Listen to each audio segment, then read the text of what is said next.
Hi everyone, this is Tish Aitken, and I'm here to discuss all of the major planetary aspects which are happening this week. And it's quite a big week ahead, or a week we're having.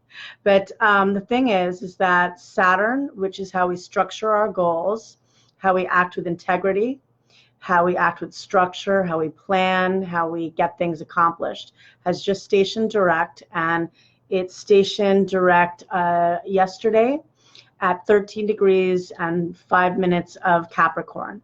And now until next year, it's going to be, zipping along in Capricorn until May of next year when it enters Aquarius and stations retrograde at 1 degree of Aquarius. So we are really now getting in the thick of this. We've been dealing with the Saturn in Capricorn story since December 20th of 2017.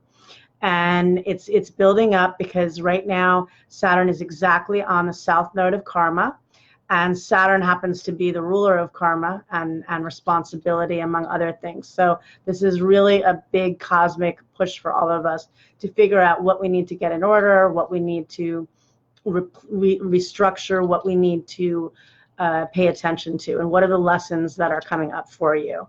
And this is a big deal, and we feel the energy 5 days before and 5 days after. So this is very intense. And Saturn's also conjunct Pluto in Capricorn, and that's a restructuring story, and they're going to meet up exactly at 22 degrees of Capricorn at the World Axis on January 12th of next year. So this is a big deal. The party is over.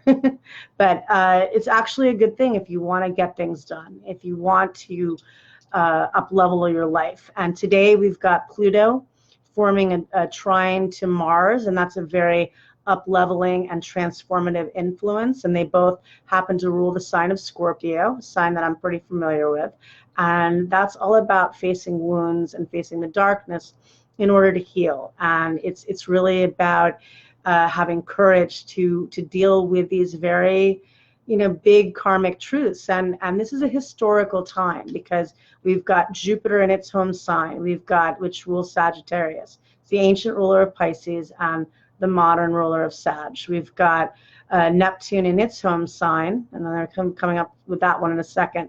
But Neptune in Pisces, and they're squaring one another. That becomes exact on the 21st. So that's also in the background of this story of really having to face responsibility, having to figure out what you need to release in your life, and really getting clear on what your goals are. That's very much the Capricorn tale. And then you have, and Capricorn and Saturn are all about structures and boundaries. Then you have two signs that are, two planets that are immutable signs, which are boundless, that are not about boundaries, which can make us on one level really go and dream and be creative and have infinite possibilities. But in another way, it can really be where you can delude yourself, where you can get lost in finding hope. So I think the positive way of working with that is really tapping into the dream, not giving up hope, and trying to work with Saturn, because now that Saturn has stationed direct, it is really important. It's imperative that we pay attention to all the cosmic signs that are coming up for us, because it's only a few months till January, and we're going to have 2 eclipses at that time, and it is a time to get structured. Now, right before this video, I was trying to look for my necklace that I wanted to wear, and I was running around all over the place, and that to me is very Jupiter Neptune. I was just spinning around, and I decided to forego the necklace because I had to do this video, and I was losing track of the fact that I had to do this. So I think for all of us, we need to ground ourselves, and Saturn in Capricorn can ground us. It is a planet that often people fear because they know it brings up lessons. They know it brings up limitations. But the positive is, don't you want to anchor your goals? Don't you want to face something if it's not working? Or if you need to improve it, have the discipline and the integrity to do so. I think that Saturn is very much about integrity, and having it in its home sign. Right now, we also have Venus and Mercury in Libra. Venus rules the sign of Libra. So that's another planet in its home sign. So we're having Venus in its home sign, Saturn in Capricorn, Jupiter in Sag, and Neptune in Pisces. This is not going to happen again in our lifetime, that you're going to have Jupiter, Neptune, and Saturn all in their home signs together, concurring. So really work with this, as daunting as it may seem. And I think that, you know, on one hand, you may be like me, running around in circles, but on the other hand, you're going to get the job done. And that's really what you want to focus with this narrative. And so Saturday might be a little dreamy for people prone to depression or escapism. It's a time to kind of try to ground yourself, do healing things, go to, you know, take Epsom salt baths, you know, burn sage, do things to heal yourself, meditate, you know, do anything, be with good people that help to center you. That's important. And then we have the fall equinox occurring on September 23rd, and that's when we begin Libra season.